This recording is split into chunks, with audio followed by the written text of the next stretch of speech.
Hi ನಮಸ್ಕಾರ, welcome back my channel. ಎಲ್ಲರೂ ಹೇಗಿದ್ದೀರಾ? ಎಲ್ಲರೂ ಚೆನ್ನಾಗಿದ್ದೀರ ಅಂದ್ಕೊಳ್ತೀನಿ. ನಾವು ಕೂಡ ಮೈಸೂರಿಗೆ ಹೋಗಿದ್ವಲ್ಲ, ನಾವು ಸಖತ್ತಾಗಿದ್ದೀವಿ. ಮೈಸೂರು ನಮ್ಮ ಅಕ್ಕ ಮನೆಗೆ ಬಂದಿದ್ದೀನಿ ಅಂತ ಲಾಸ್ಟ್ ವೀಡಿಯೋದಲ್ಲಿ ಶೇರ್ ಮಾಡ್ಕೊಂಡಿದ್ದಲ್ವಾ. ಇಲ್ಲಿ ಬಂದರೂ ಕೂಡ ಲೇಟಾಗಿ ಎದ್ದಂತೆ ಅನ್ನೋದಕ್ಕೋಸ್ಕರ ಯೋಗ ವೀಡಿಯೋ ಮಾಡ್ತಾ ಇರೋದು, ಬೇರೆ ಏನಕ್ಕೂ ಅಲ್ಲ. ನಮ್ಮ ಮನೇಲೂ ಲೇಟಾಗಿ ಎದ್ದಂತೆ ಇಲ್ಲಿ ಬಂದಿದ್ದ ಕಡೆನೂ ಬೇಗ ಎದ್ದೇಳಲ್ಲ, ಹೆಂಗೆ ಮಲ್ಕೊಂಡು ಇನ್ನೂ ಆ ಕಡೆ ಈ ಕಡೆ ತಿರ್ಗಾಡ್ಕೊಂಡಿದೆಯಲ್ಲ ಅಂದ್ಬಿಟ್ಟು ವೀಡಿಯೋ ಮಾಡ್ಕೊತಾ ಇದ್ದಾರೆ. ಅದನ್ನು ಕೂಡ ನಾನು ನಿಮ್ಮ ಜೊತೆ ಶೇರ್ ಮಾಡ್ಕೊಂಡಿದ್ದೀನಿ. ಲೇಟಾಗಿ ಎದ್ದೇಳೋಣ ಇನ್ನೇನಂತ ಹೇಳ್ಬಿಟ್ಟು ಪಾಪು ಇದ್ನಲ್ಲ ಅವನ ಜೊತೆ ಹಂಗೆ ಮಾತಾಡಿಸ್ಕೊಂಡು ಆಟ ಆಡಿಕೊಂಡು ಲೇಟಾಗಿದೆ. ಅಕ್ಕ ಕಾಫಿ ಮಾಡ್ಕೊಂಬರೋಷ್ಟಡೆ ಎದುರಾಗುತ್ತೆ ಅಂದ್ಬಿಟ್ಟು ಅಷ್ಟರಲ್ಲಿ ಅಕ್ಕ ಕಾಫಿ ಮಾಡ್ಕೊಂಬಂದರು. ಬಿಸ್ಕೆಟ್ ತೊಗೊಂಬಂದಿದ್ರು ಮೋಸ್ ಮ್ಯಾಜಿಕ್ಕು. ಪಾಪು ಜೊತೆ ಮಾತಾಡಿಕೊಂಡು ಸ್ವಲ್ಪ ಹೊತ್ತು ಕಾಫಿ ಕುಡಿಬೇಕು. ಮಾತಾಡ್ಕೊಂಡು, ಯಾಕಂದ್ರೆ ಆಮೇಲೆ ನಮ್ಮ ಅಕ್ಕ ಸಿಗಲ್ಲ, ಫುಲ್ಲು ಕೆಲಸ ಮಾತಾಡೋಕ್ಕೆ ಸಿಗಲ್ಲ ಅವರು. ಇವಾಗ ಕಾಫಿ ಕುಡಿತಾ ಇದ್ದೀವಲ್ಲ, ಇದೊಂದೇ ಟೈಮು ಅಷ್ಟೇ. ಇವಾಗ ಕೂತ್ಕೊಂಡು ಮಾತಾಡಿಕೊಂಡು ಇವತ್ತು ಸ್ವಲ್ಪ ಎಲ್ಲಾದರೂ ಹೊರಗಡೆ ಹೋಗ್ಬಿಟ್ಟು ಬರೋಣ, ಯಾವಾಗಲೂ ಮೈಸೂರು ಬಂದರೆ ಮನೇಲೇ ಇರಬೇಕು, ಅಲ್ಲಿ ಬೆಂಗಳೂರಲ್ಲೂ ಮನೇಲೇ ಇರಬೇಕು ಅಂದ್ಬಿಟ್ಟು ಪ್ಲ್ಯಾನ್ ಮಾಡ್ಕೊಂಡಿದ್ವಿ. ಅದಕ್ಕೋಸ್ಕರ ಎಲ್ಲೋಗೋಣ ಏನು ಅಂತ ಯೋಚನೆ ಮಾಡಿಬಿಟ್ಟು ಇಲ್ಲಿ ಹತ್ರದಲ್ಲಿ ಸುಮ್ಮನೆ ಹಿಂಗೆ ಹೋಗಿ ಹಿಂಗೆ ಬರತ್ತಾರೆ. ಯಾಕಂದರೆ ಚಿಕ್ಕ ಮಕ್ಕಳಿದಾರಲ್ಲ, ಅವನ್ನೆಲ್ಲ ಕರ್ಕೊಂಡು ನಾವು ತುಂಬ ಹೊತ್ತೆಲ್ಲ ಹೊರಗಡೆ ಹೋಗೋಕ್ಕಾಗಲ್ಲ, ಪಾಪು ಇನ್ನು ಅಳ್ತಾ ಇರ್ತಾನೆ ಅಂದ್ಬಿಟ್ಟು ಪ್ಲ್ಯಾನ್ ಮಾಡ್ಕೊಂಡ್ವಿ. ಹಾಗೆ ಟಿಫನ್ ಏನು ಮಾಡೋದು ಏನು ಅಂತ ಹೇಳ್ಬಿಟ್ಟು 3 ಜನನ ಮಾತಾಡಿಕೊಂಡು ಇದು ಮಾಡ್ತಾಯಿದ್ವಿ. ಯೋಗ ರೇಗಿಸ್ತಾ ಇದ್ರು.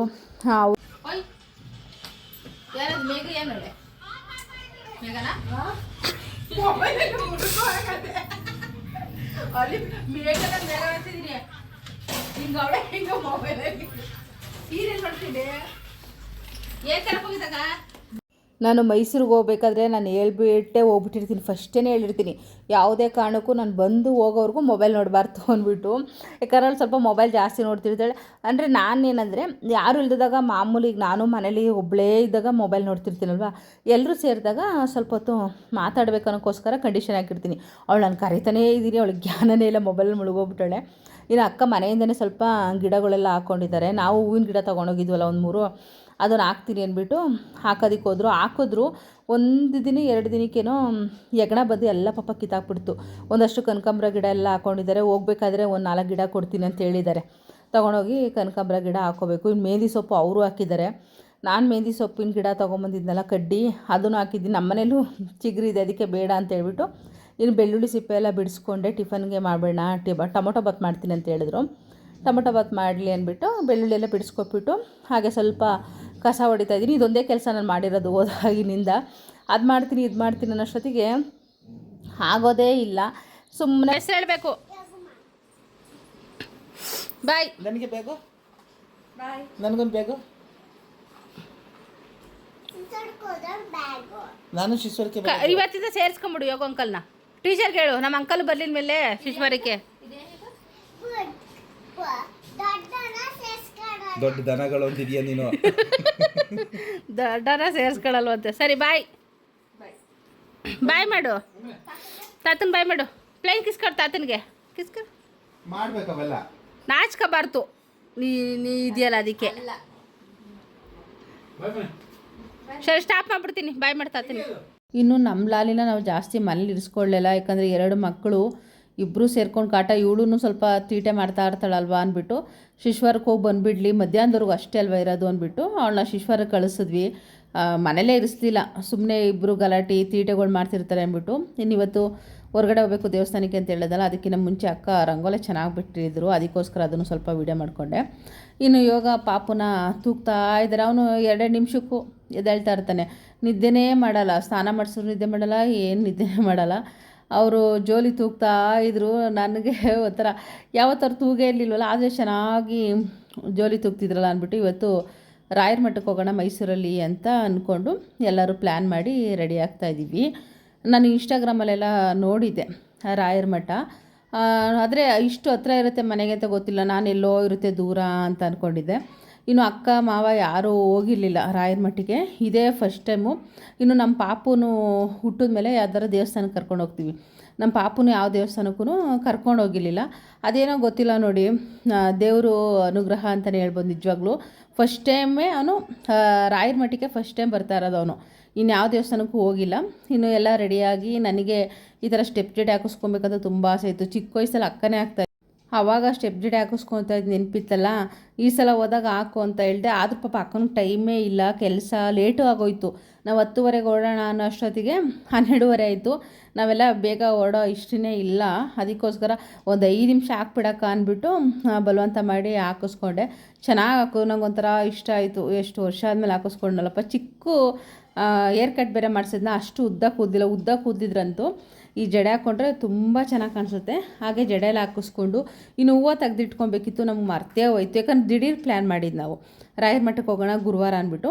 ಹಾಗೆ ಒಂದು ಫೋಟೋ ಎಲ್ಲ ತೆಗೆಸ್ಕೊಂಡು ಸೆಲ್ಫಿ ಎಲ್ಲ ತಗೊಂಡಾದಮೇಲೆ ಅಷ್ಟರಲ್ಲಿ ಎಲ್ಲರೂ ರೆಡಿ ಆದರು. ಪಾಪು, ಅಕ್ಕ, ಮಾವ ಎಲ್ಲ ರೆಡಿ ಆದರು. ಇನ್ನು ರಾಯರ ಮಠಕ್ಕೆ ಹೋಗಬೇಕು. ಮೊದಲೇ ಸಲ ಹೋಗ್ತಾಯಿದ್ದೀವ, ಎಲ್ರಿಗೂ ಒಂಥರ ಖುಷಿ. ನಮ್ಮ ಅಕ್ಕನಿಗೂ ಖುಷಿ, ನಮ್ಮ ಮೇಘನಿಗಂತೂ ತುಂಬ ಖುಷಿ. ಪಾಪುನ ಫಸ್ಟ್ ಟೈಮು ರಾಯರ ಮಠಕ್ಕೆ ಕರ್ಕೊಂಡು ಹೋಗ್ತಾಯಿದ್ದೀನಿ ಅಂತ ಹೇಳ್ಬಿಟ್ಟು. ಇನ್ನು ಕಾರು ಮನೆ ಮುಂದೆಗಡೆ ಮನೆ ಕಟ್ತಾಯಿದ್ದಾರೆ ಅಂದ್ಬಿಟ್ಟು ಕಾರ್ನ ಸ್ವಲ್ಪ ದೂರ ಹಾಕಿದ್ರು. ಮನೆ ಹತ್ರ ಹಾಕೋದಕ್ಕೆ ಜಾಗ ಸಾಕಾಗಲ್ಲ ಅಂತ ಹೇಳ್ಬಿಟ್ಟು ಅಲ್ಲಿವರೆಗೂ ನಡ್ಕೊಂಡು ಹೋಗೋಣ ಅಂದ್ಬಿಟ್ಟು. ಅಷ್ಟರಲ್ಲಿ ನಮ್ಮ ಲಾಲಿ, ನಾನು ಸ್ಕೂಲ್ನ ತೋರಿಸ್ತೀನಿ ನಿನಗೆ ಅಂತ ಹೇಳ್ಬಿಟ್ಟು ಅಲ್ಲ ಸ್ಕೂಲ್ ಶಿಶುವಾರದ ಎದುರುಗಡೆನೇ ಗಾಡಿ ಹಾಕಿರೋದು. ಟೀಚರ್ಗೆ ಬಾಯಿ ಹೇಳ್ಬಿಟ್ಟು ಬರ್ತೀನಿ ಅಂತ ಅವಳು ಒಂಥರ, ಬೇಡ ಬಾ ಹೋಗ್ಬೇಕಾದ್ರೆ ಏನಕ್ಕೆ ಅಂತ ಅಂದ್ರೂ ಕೇಳಲಿಲ್ಲ. ಟೀಚರ್ನ ಮಾತಾಡಿಸಿ ಒಂದು ಬಾಯಿ ಹೇಳ್ಬಿಟ್ಟು ಆಮೇಲೆ ನಾವೆಲ್ಲ ಹೋದ್ವಿ ರಾಯರ ಮಠಕ್ಕೆ. ಗುರುವಾರ ಅಲ್ವಾ, 12:30 ಆಗಿತ್ತು ನಾವು ಮನೇಲಿ ಬಿಟ್ಟಾಗಲೇ. ಎಷ್ಟು ಜನ ರಶ್ ಇದ್ದರು ಅಂದರೆ ಆಗಲೂ ಕೂಡ. ಆದರೆ ನೂಕು ಥರ ಆ ಥರ ಎಲ್ಲ ಇಲ್ಲ, ಒಂಥರ ಚೆನ್ನಾಗಿತ್ತು ಸಿಸ್ಟಮ್ಮು. ಕ್ಯೂ ಅಲ್ಲಿ ಹೋಗೋದು, ಬೇಗನೆ ಹೋಗಿ ದರ್ಶನ ಮಾಡ್ಕೊಂಡ್ವಿ. ಮತ್ತು ಅಲ್ಲಿ ದರ್ಶನ ಮಾಡಬೇಕಾದ್ರೆ ಬೇಗ ಬೇಗ ಹೋಗಿ ಅನ್ನೋದು ಆ ಥರ ಎಲ್ಲ ಏನೂ ಇಲ್ಲ, ನೆಮ್ಮದಿಯಾಗಿ. ನಾನಂತೂ ಒಂದು 5 ನಿಮಿಷನೇ ನಿಂತ್ಕೊಂಡಿದ್ದೆ ಅಲ್ಲಿ. ನಿಂತ್ಕೊಂಡು ರಾಯರನ್ನ ಕಣ್ಣು ತುಂಬ ನೋಡ್ಕೊಂಡು ಬಂದೆ ಅಂತಲೇ ಹೇಳ್ಬೋದು. ಇನ್ನು ನಾವು ಗಾಡಿಯೆಲ್ಲ ಪಾರ್ಕ್ ಮಾಡಿಬಿಟ್ಟು ಹೋದ್ವಿ. ತುಂಬ ಚೆನ್ನಾಗಿದೆ ದೇವಸ್ಥಾನ. ಮಠ ನಾನು ಅಂದ್ಕೊಂಡಾಗಿಲ್ಲ, ನಾನೇನು ಅಂದ್ಕೊಂಡೆ, ನನ್ನ ಮನೆ ಹತ್ರ ಎಲ್ಲ ಹೋಗ್ತಾ ಇರ್ತೀನಲ್ವ, ಮಾಮೂಲಿಯಾಗಿ ಚಿಕ್ಕದಾಗಿರುತ್ತೆ ಅಂದ್ಕೊಂಡೆ. ಎಷ್ಟು ಸಖತ್ತಾಗಿದೆ ಅಂದರೆ ನೋಡೋದಕ್ಕೆ ನಿಜವಾಗ್ಲೂ 2 ಕಣ್ಣು ಸಾಲಲ್ಲ ಅಂತಾರಲ್ಲ, ಆ ಥರ ಇದೆ ರಾಯರ ಮಠ. ನನಗೆ ಫುಲ್ಲು ಖುಷಿಯಾಗೋಯಿತು. ಎಷ್ಟು ಚೆನ್ನಾಗಿದೆ ಅಂದ್ಬಿಟ್ಟೆ. ಇನ್ನೂ ಸ್ವಲ್ಪ ಇಂಪ್ರೂವ್ಮೆಂಟ್ ಮಾಡ್ತಾ ಇದ್ದಾರೆ. ಸೈಡಲ್ಲಿ ನೋಡಿ ಇದೆಲ್ಲ ಹಾಕಿದ್ದಾರೆ, ಪೆಂಡಲೆಲ್ಲ, ಅಂದರೆ ಊಟ ಪ್ರಸಾದ ಕೊಡೋದಕ್ಕೆ.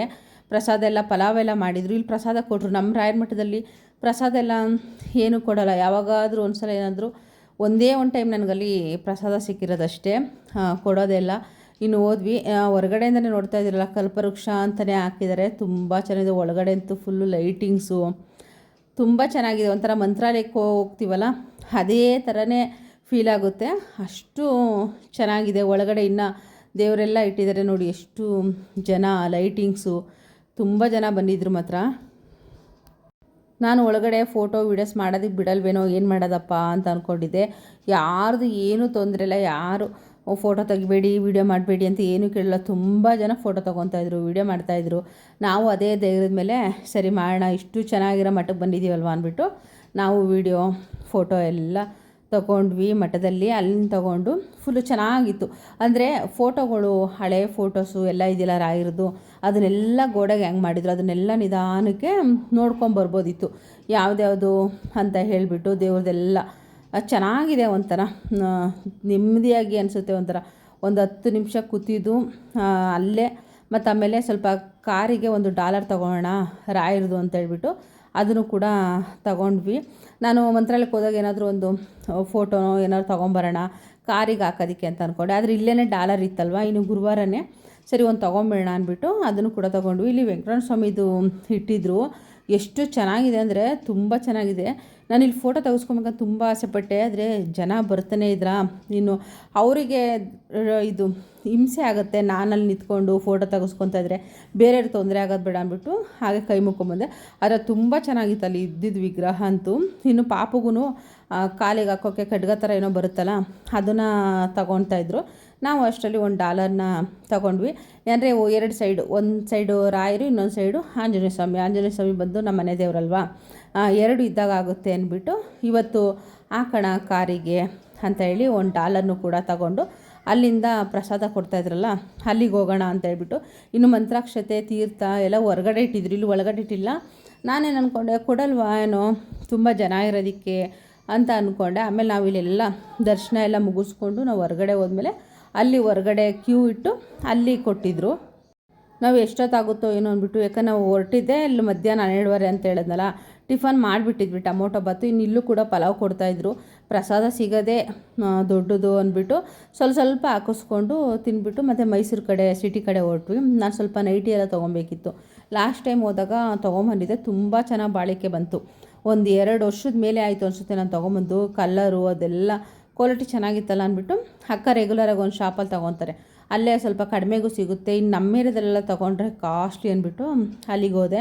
ಹಾಗೆ ಹೋಗ್ತಾ ಸ್ವಲ್ಪ ನಮ್ಮ ಮೈಸೂರನ್ನೆಲ್ಲ ವೀಡಿಯೋ ಮಾಡಿಕೊಂಡು ಕುದುರೆ ಗಾಡಿ ಮತ್ತು ಅದನ್ನೆಲ್ಲ ತೋರಿಸ್ಕೊಂಡು ಹೋದೆ. ಅಲ್ಲಿ ಹೋಗ್ಬಿಟ್ಟು ನೈಟಿ ನೋಡಿದ್ರೆ ನಾನು ಕೇಳೋ ಥರ ಸ್ಟಾಕೇ ಖಾಲಿ ಆಗಿಬಿಟ್ಟಿತ್ತು. ನಾರ್ಮಲ್ ಜಿಪ್ ಇರೋ ಥರದ್ದೆಲ್ಲ ಇತ್ತು. ಬೇಡ ಆ ಥರದ್ದು ಅಂದ್ಬಿಟ್ಟು ನಂಗೆ ಇಷ್ಟನೇ ಆಗಲಿಲ್ಲ. ಇನ್ನೊಂದು ಕಡೆ ಹೋದೆ, ಆದರೆ ಅಲ್ಲಿ ನಮ್ಮ ಬೆಂಗಳೂರಲ್ಲಿ ನೈಟಿ ತೊಗೋಬೋದೇನೋ, ಅಲ್ಲಿ ತೊಗೊಳಕ್ಕಾಗಲ್ಲ ಅನ್ನೋಷ್ಟು ಅಲ್ಲಿ ಕಾಸ್ಟ್ಲಿ. ಆಮೇಲೆ ಒಂದು ಸ್ಯಾರಿ ಪೆಟಿಕೋಟ್ ತೊಗೊಂಡೆ ಫಸ್ಟ್ ಟೈಮು. ಈ ಶೇಪ್ ವೇರ್ ಥರ ಬರುತ್ತಲ್ಲ ಪೆಟಿಕೋಟು, ನೋಡೋಣ ಒಂದು ಅಂದ್ಬಿಟ್ಟು ಅದನ್ನೊಂದು ತೊಗೊಂಡು ವಾಪಸ್ಸು ಮನೆಗೆ ಬಂದ್ವಿ. ನೈಟಿನೂ ತೊಗೊಳ್ಳಿಲ್ಲ, ಏನು ತೊಗೊಳಕ್ಕಾಗಲಿಲ್ಲ. ಮನೆಗೆ ಬಂದಮೇಲೆ ಅನ್ನಿಸ್ತು ಅಲ್ಲೊಂದು ಸ್ಯಾರಿದು ಶಾಪ್ ಇತ್ತಲ್ವ, ಅಲ್ಲೋಗಿ ಸೀರೆಗಳನ್ನಾರ ನೋಡ್ಕೊಂಬರ್ಬೋದಿತ್ತು. ಇನ್ನೇನು ವರಮಹಾಲಕ್ಷ್ಮಿ ಹಬ್ಬನೂ ಹತ್ರ ಇತ್ತಲ್ವ, ಸ್ವಲ್ಪ ಕಡಿಮೆಗೆ ಚೆನ್ನಾಗಿರೋದೇನೋ ಸಿಕ್ಕಿದ್ರೆ ತೊಗೊಂಬರ್ಬೋದಿತ್ತು ಅಂತ ಮನೆಗೆ ಬಂದಮೇಲೆ ಆಲೋಚನೆ ಮಾಡ್ತಾಯಿದ್ದೀವಿ. ಇನ್ನೇನು ಮಾಡ ಅಂದರೆ ನಮಗೇನಾಗಿತ್ತು ಅಂದರೆ ಮಕ್ಕಳು ಪಾಪುಗೆ ನಿದ್ದೆ ಸರಿಯಾಗಿ ಆಗ್ತಾಯಿರಲಿಲ್ಲ. ಇನ್ನು ನಮ್ಮ ಲಾಲಿನೂ ಕೂಡ ಆಟ ಮಾಡ್ತಾ ಇದ್ದಲ್ಲ, ಬೇಗ ಮನೆಗೆ ಹೋಗ್ಬೇಡ ಅಂದ್ಬಿಟ್ಟು ಬೇಗ ಮನೆಗೆ ಬಂದುಬಿಟ್ವಿ. ಇನ್ನು ಅಲ್ಲಿ ಪ್ರಸಾದ ತಿಂದಿದ್ವಿ, ಬೆಳಗ್ಗೆ ಟಿಫನ್ ತಿಂದಿದ್ವಲ್ಲ ಅಂಥೇಳಿ ಮನೆಗೆ ಬರೋಷ್ಟೊಡನೆ 5 ಗಂಟೆ 5:15 ಆಗಿತ್ತು. ಅಕ್ಕ ಬಂದ ತಕ್ಷಣ ಬಾದಾಮಿ ಹಾಲು ಮಾಡಿ ಚಿರೋಟಿ ಪೇಣಿ ಎಲ್ಲ ಇತ್ತಲ್ಲ ಅದನ್ನೆಲ್ಲ ತಿನ್ಕೊಂಬಿಡಿ, ಖಾಲಿ ಮಾಡಿ ಅಂದ್ಬಿಟ್ಟು ಎಲ್ರಿಗೂ ಅದನ್ನೇ ಹಾಕ್ಕೊಟ್ಬಿಟ್ರು. ಒಂಥರ ಸ್ನ್ಯಾಕ್ಸ್ ಥರ, ಊಟದ ಥರ 2 ಆಗೋಯ್ತು. ನಮ್ಮ ಪಾಪನ ಮಲಗಿಸ್ಬೇಕಂದ್ರೆ ಅವನಿಗೆ ಡಬಾ ಡಬಾ ಡಬಾ ಅಂತ ಬಡಿತಾ ಇರಬೇಕು, ಏನಾದರೂ ಸೌಂಡ್ ಮಾಡಬೇಕು. ಆಮೇಲೆ ನಮ್ಮ ಮೇಘನ ಕಿರ್ಚ್ತಾ ಇರಬೇಕು, ಸೋ ಅಂದ್ಕೊಂಡು. ಅದೊಂಥರ ನನಗೆ ಸಲ ಕಾಮಿಡಿ ಥರ ಆಗ್ಬಿಟ್ಟು ನಾನು ಅವಳನ್ನ ರೇಗ್ಸೋಕ್ಕೆ ಸ್ಟಾರ್ಟ್ ಮಾಡಿಬಿಟ್ಟೆ. ಅವ್ನು ಮಲಗಿಸ್ಬೇಕು ಅಂದರೆ ಹೇಳು ಸೋನು ಅಂತ ಅಂದ್ಬಿಟ್ಟು ಅವನ್ನ ಮಲಗಿಸಿದ ಮೇಲೇ ಅವಳು ತಿನ್ನೋಕ್ಕಾಗೋದಿಲ್ಲ, ತಿನ್ನೋದಕ್ಕೆ ಬಿಡಲ್ಲ. ಗೊತ್ತಲ್ಲ ಚಿಕ್ಕ ಮಕ್ಕಳಿದ್ರೆ ಹೇಗೆ ಮನೇಲಿ ಅಂದ್ಬಿಟ್ಟು ಏನಕ್ಕೂ ಕೂಡ ಇದಾಗಲ್ಲ. ಆದರೆ ಇವತ್ತು ರಾಯರ ಮಠಕ್ಕೆ ಹೋಗಿದ್ದು ಬನ್ನಿ, ನಿಜವಾಗ್ಲೂ ಗುರುವಾರ. ಇನ್ನು ಎಲ್ರಿಗೂ ಖುಷಿ ಆಯಿತು, ಮನೇಲಿರೋರಿಗೆ ಎಲ್ರಿಗೂ ಫಸ್ಟ್ ಟೈಮ್ ಹೋಗಿದ್ದಲ್ವಾ ಅಂತ ಹೇಳ್ಬಿಟ್ಟು. ಇನ್ನು ನಮ್ಮ ಲಾಲಿ ಅಂತೂ ಊಟ ತಿಂಡಿ ಏನೂ ತಿನ್ನಲ್ಲ, ಸುಮ್ಮನೆ ತೊಗೊತಾಳೆ ಸ್ವಲ್ಪ ಅಷ್ಟೇ, ಆಮೇಲೆ ವೇಸ್ಟ್ ಮಾಡಿಬಿಡ್ತಾಳೆ. ತಿನ್ಸೋಕ್ಕೋದ್ರೂ ತಿನ್ನಲ್ಲ, ಸರಿಯಾಗಿ ಊಟ ತಿಂಡಿ ಮಾಡಲ್ಲ ಅವಳು. ನಾನು ಇವತ್ತು ರಾಯರ ಮಠಕ್ಕೆ ಹೋಗಿದ್ದ ವ್ಲಾಗ್ ನಾನು ನಿಮ್ಮ ಎಲ್ಲರ ಜೊತೆ ಶೇರ್ ಮಾಡ್ಕೊಂಡಿದ್ದೀನಿ. ಊರಿಗೆ ಹೋದ್ಮೇಲೆ ಹೇಗಿತ್ತು ನಮ್ಮ ಅಕ್ಕ ಮನೇಲಿ ಅಂತ ಹೇಳ್ಬಿಟ್ಟು. ನಾನು ಮತ್ತೆ ನೆಕ್ಸ್ಟ್ ವ್ಲಾಗಲ್ಲಿ ಸಿಗ್ತೀನಿ. ಖಂಡಿತ ಇವತ್ತಿನ ವೀಡಿಯೋ ಇಷ್ಟ ಆಗಿದ್ರೆ ಪ್ಲೀಸ್ ಒಂದು ಲೈಕ್ ಮಾಡಿ, ಕಮೆಂಟ್ಸ್ ಮಾಡಿ. ಹೊಸ್ದಾಗಿ ಯಾರೆಲ್ಲ ಚಾನಲ್ ನೋಡ್ತಾ ಇದ್ದೀರಾ ಸಬ್ಸ್ಕ್ರೈಬ್ ಮಾಡ್ಕೊಂಡು ನೋಡಿ.